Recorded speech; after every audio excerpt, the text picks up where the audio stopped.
Welcome to this Forge College Explainer. All right, let's just jump right in. Today, we're heading straight back into the engineering lab to assemble our advanced functions for the Solidity from Zero track. You know, we're treating smart contract development a lot like mechanical engineering here, assembling parts with absolute precision to create something really powerful. So, think back to our last lesson on gas optimization patterns. We built some incredibly efficient individual parts, right? We shaved off gas, tweaked visibility, fine-tuned the logic. But here's the kicker. A pile of high-performance parts is absolutely not a working engine until it's properly assembled, bolted together, and actually tested. Today, we're taking those scattered, raw functions and literally welding them together into a unified, testable module. And look, this isn't just some academic exercise. This is about producing a deliverable artifact that's perfectly tuned for our final capstone project. We want a machine that purrs, guys, not a noisy box of loose gears. Here is our blueprint for today. First, welcome to the lab. Second, interface and storage assembly. Third, integrating gas optimizations. Fourth, testing the engine. And finally, number 5, the final inspection.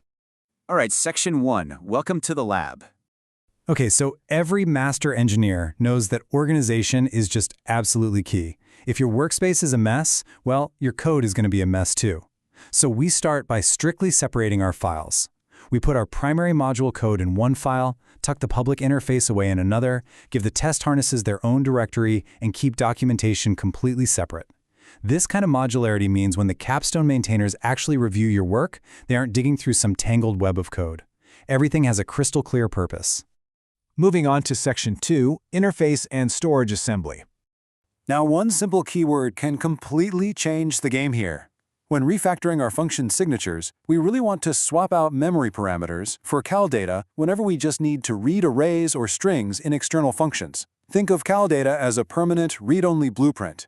By using it, we avoid copying data into memory altogether, which saves massive, and I mean massive, amounts of gas. It's a tiny mechanical tweak, but it has huge performance implications. Next up is storage slot packing. Honestly, I kind of like to think of this as violently stuffing your state variables into a 32-byte slot. You know, exactly like cramming clothes into an oversized suitcase right before a flight. By ordering state variables from largest to smallest and grouping those small integers and booleans together, the Solidity compiler can actually pack them all into a single slot. And doing this drastically lowers those super expensive SSTORE and SLOAD costs. Section 3, integrating gas optimizations.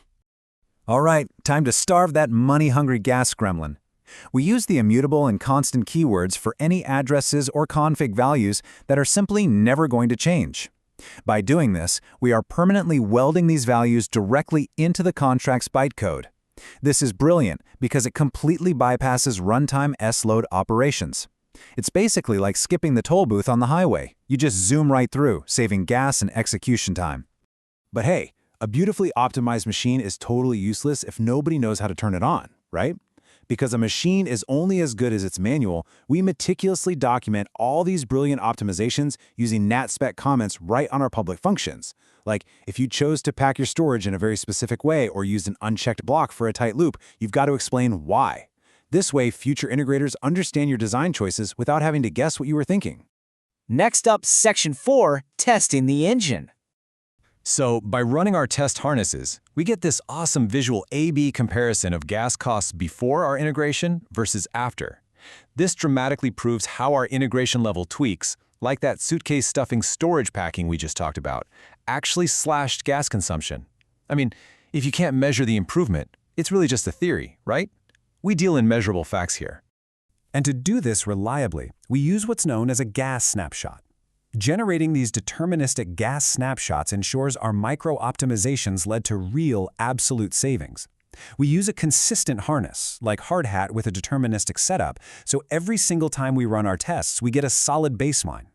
That way, if a future code change accidentally ruins one of our optimizations, the gas snapshot is going to immediately flag that spike in consumption. Finally, section 5, the final inspection. All right, go ahead and grab your QA clipboard because we need to check off our strict acceptance criteria. First up, clean compilation. That means 0 errors and minimal warnings. Second, a 100% unit test pass rate, covering both normal operations and edge cases like overflows. Third, those documented gas profile improvements we just covered. Fourth, a detailed integration README explaining the module's responsibilities. And lastly, confirmed public API compatibility. If literally any of these fail, boom, it goes straight back to the workbench. Actually, scratch that. There's one more absolutely crucial check on that clipboard: the total compiled bytecode length. We've got to check this because sometimes really aggressive optimizations, like constantly inlining internal functions to save execution gas, can accidentally bloat the overall engine size. And if your contract size swells past acceptable deployment limits, well, those runtime gas savings won't matter because you won't even be able to deploy the thing. So it's a very delicate balancing act. And this brings us to a really fundamental philosophy for advanced Web3 engineering. Never forget that the exact way you pack your storage directly dictates how future upgrades are going to work. It's a massive, critical component of your overall public API. If another contract relies on your storage layout, or if you plan to upgrade this contract down the road, that tightly packed 32-byte slot has to be documented and handled with extreme care. So your module is now perfectly packed, it's thoroughly tested, and meticulously documented. But here's the real provocative question for you. When your highly efficient engine is finally dropped into a massive, complex, decentralized protocol, is it going to seamlessly power the system, or will unexpected friction just tear the whole thing apart? We'll find out in our next lesson on project planning. Until then, I strongly encourage you to visit Forge College to keep exploring and master the world of Web3 engineering. Thanks so much for joining this Forge College Explainer. Keep building, and I'll see you back in the lab.